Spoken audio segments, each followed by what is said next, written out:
Participating in online discussions.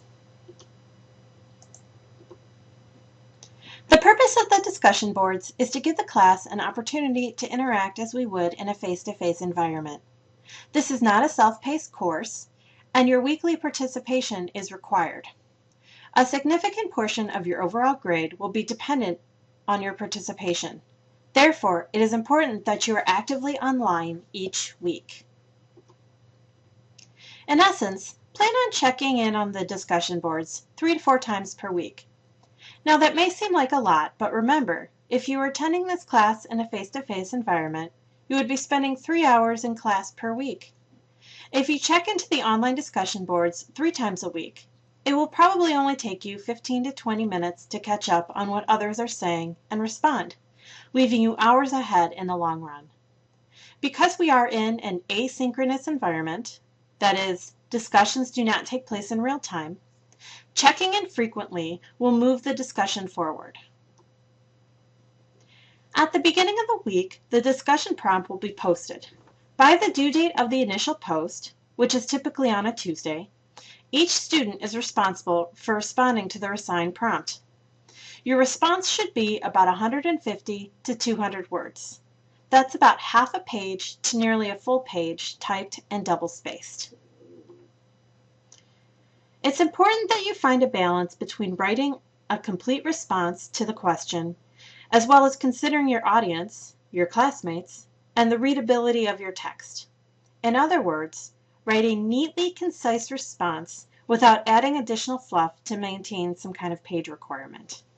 Above all, I'm looking for high-quality, thorough responses. As you write your response, consider how it looks on the page. Longer paragraphs can be difficult to read online, so be sure you're adding appropriate breaks to increase readability.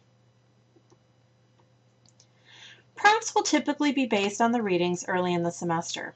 As the course focus shifts to the larger research project, we'll spend more time sharing our research and researching tips with each other, and less time framing initial responses around specific assigned questions. Once you post your initial response in your assigned prompt, you'll read your classmates' posts and respond accordingly. There is a minimum of 2 responses to classmates per week. However, the more engaged each of you are in the discussion, the more fulfilling and engaging the overall discussion will be. Your discussion responses should be detailed and specific in a way that advances the conversation and does not merely repeat what others are saying. Basically, statements like, "I agree," "interesting idea," and the like are not substantial contributions and will not receive credit. Make sure you post well before the deadline and that you make time to read other students' posts. The sooner you post, the more opportunity others will have to respond to you and share ideas.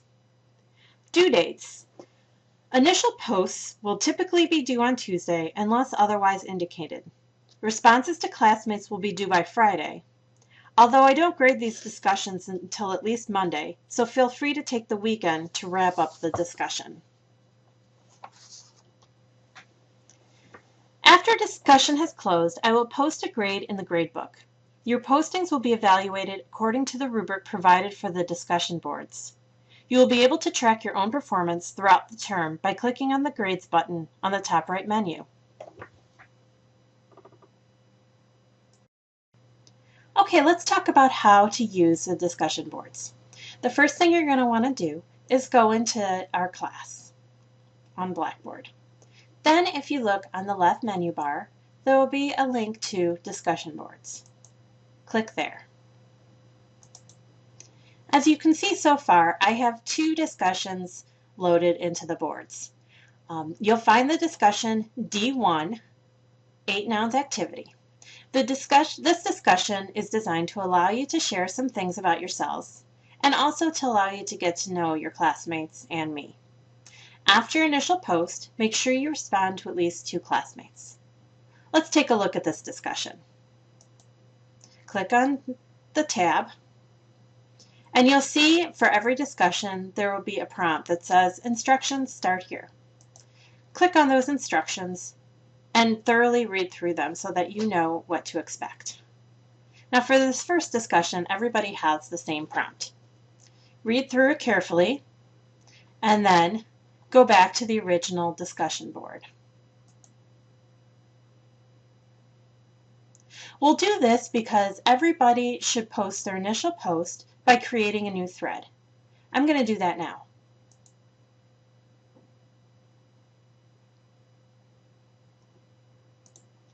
I'm going to go ahead and post my initial post for this discussion. I'm going to put Jeannie Anderson, instructor, so that you know in the subject line who this discussion thread is about. And then I've already written my post in a Word document, which I highly recommend because that way you can save it, and if anything goes wrong with the computer, you haven't lost all your good information. So I've already put this in. You can see I've broken it up into neat paragraphs, and I actually think I'm going to take the headers and bold them. Maybe I'll make them a color so that you can have a visually appealing post to look at. Let's see, we'll do this blue and apply, and there we go.